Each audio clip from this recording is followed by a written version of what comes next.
வணக்கம் and welcome to குட்டி story. இது 2 in 1 சீரீஸ். 2 கதை 2 மாரல் ஒரே எபிசோட்ல. ஒரே கல்லுல 2 மாங்காய். ஒரு நாள் அப்பாவும் பையனும் தோட்டத்துக்கு போறாங்க.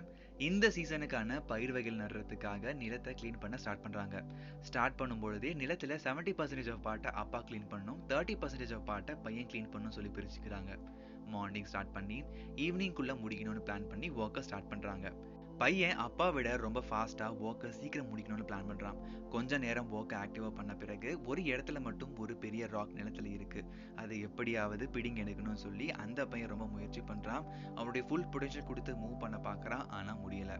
எப்படியாவது அப்பாவை விட ஒர்க்கை சீக்கிரம் முடிக்கணும்னு ரொம்ப ட்ரை பண்ணுறான், ஆனால் அந்த ராக்கை நிகழ்த்தவே முடியலை. இந்த கவலையில் அங்கேயே அழ ஆரம்பிக்கிறான். அப்போது அப்பா வந்து கேட்குறாரு, நடந்ததை சொல்கிறான் அந்த பையன். அட இதுக்கு போய் அழலாமான்னு சொல்லி 2 பேரும் சேர்ந்து அந்த ஸ்டோனை எடுக்க ட்ரை பண்ணுறாங்க. கடைசியில் சக்ஸஸ்ஃபுல்லாக அந்த ஸ்டோனை எடுக்கிறாங்க. முடியலைன்னா என்னை கூப்பிட வேண்டியது தானே, இதுக்கு எதுக்கு அழ ஆரம்பிக்கிறேன்னு சொல்லி அவங்க அப்பாவும் சொல்கிறாரு. அப்போ தான் அந்த பையன் யோசிக்கிறான், ஆமாம் இல்லை, நான் ஏன் அப்பாவை ஹெல்ப் கூப்பிடணும்னு யோசிக்கவே இல்லைன்னு சொல்லி அந்த பையனும் நினைக்கிறான். When you need help, ask for it.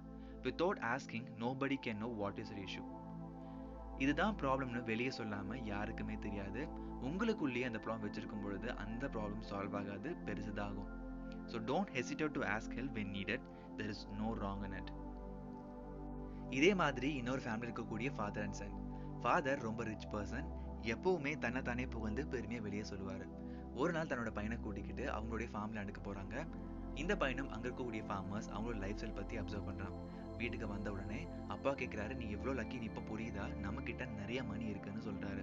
அப்போ பையன் சொல்கிறான், நம்ம வீட்டை சுற்றி இவ்வளோ பெரிய காம்பவுண்ட் வால் இருக்குது, ஆனால் அங்கே இருக்கக்கூடிய ஃபார்மர்ஸை சுற்றி அழகான கார்டன் இருக்குது. நம்ம வீட்லேயோ சின்ன ஸ்விம்மிங் பூல் தான் இருக்குது, அவங்களுக்கு ஒரு பெரிய லேக்கே இருக்குது. இதை விட நம்ம ஃபுட்டை அவங்க கல்டிவேட் பண்ணுறாங்க, ஆனால் அவங்களுக்கு தேவையான ஃபுட்டை அவங்களே கல்டிவேட் பண்ணிக்கிறாங்க. என்னை பொறுத்த வரைக்கும் அவங்க தான் மோர் லக்கியர் அண்ட் ஹாப்பியர் அப்படின்னு சொல்லி இந்த பையன் சொல்கிறான். உங்கள் மைண்ட்லையும் மணி தான் ஹாப்பினஸ் கொடுக்குங்கிற தாட் இருந்ததுன்னா please try to erase it, because money is important to be happy, but it's not mandatory. Be happy for no reason, because no one knows what will happen to themselves the next second. Enjoy the present and try to do some good things to your neighbors. Life is endlessly delicious. Enjoy to the fullest.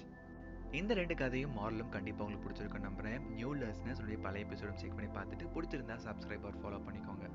மீண்டும் next Wednesday உங்களை meet பண்ணுறேன். Until then, bye from Satish Venkatachalam.